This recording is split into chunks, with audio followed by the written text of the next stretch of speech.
تو سوال یہ تھا کہ ناپاکی کی حالت میں، یعنی جب خواتین ناپاک ہوں تو کیا قرآن کی تفسیر کو چھونا جائز ہے؟ قرآن پاک کو تو بالکل پکڑ ہی نہیں نہ سکتے، تو جو قرآن مجید کی تفسیر کی بک ہوتی ہے کیا ان کو پکڑنا جائز ہے؟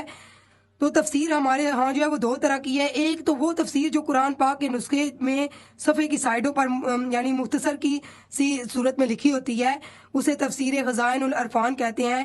ایسی تفسیر کو ناپاکی کی حالت میں جو ہے وہ چھونا جائز نہیں ہے۔ جیسے قرآن پاک کے کچھ قرآن مجید ہمیں ملتے ہیں، مطلب اوپر آیات لکھی ہوتی ہیں اور نیچے جو ہے نا آیات کی تفسیر بھی لکھی ہوتی ہے، جیسے عرفان القرآن ہے، تو وہاں پہ بھی اگر آپ دیکھیں نا تو کچھ صفحوں پہ ہے کہ تفسیر کے پیج ہمیں ملتے ہیں۔ اس کے علاوہ اور بھی بہت سے قرآن مجید ہیں جو لکھے گئے، اور تفسیر جو ہے وہ چھوٹی چھوٹی کچھ آیات کی ساتھ لکھ دی گئی۔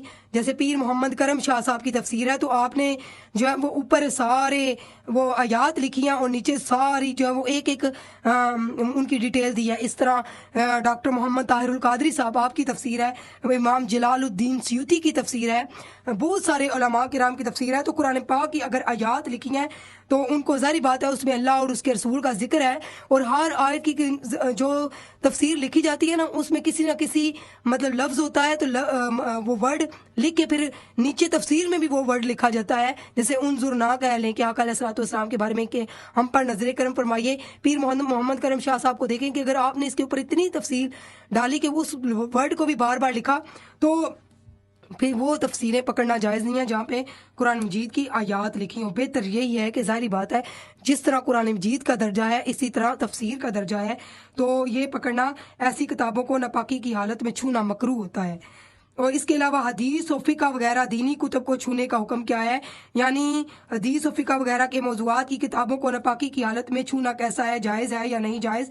حدیث و فقہ اور تفسیر کی کتابوں کو حیض و حالت کی نفاس کی صورت میں چھونا مکروہ ہے، اور ان کتابوں کو بھی جہاں پہ قرآن پاک کی آیت یا ترجمہ لکھا ہوا ہو اس جگہ سے چھونا حرام ہی ہے جس جگہ آیت لکھی ہوتی ہے۔ ورق کی پشت پر اسی جگہ کو چھونا بھی جائز نہیں ہے۔ اکثر جو کتابیں ہوتی ہیں، کچھ کتابوں کے ٹائٹل اس طرح ہوتے ہیں کہ قرآن مجید کی آیات سے شروع ہوتے ہیں، تو ان کو چھونا جائز نہیں ہے۔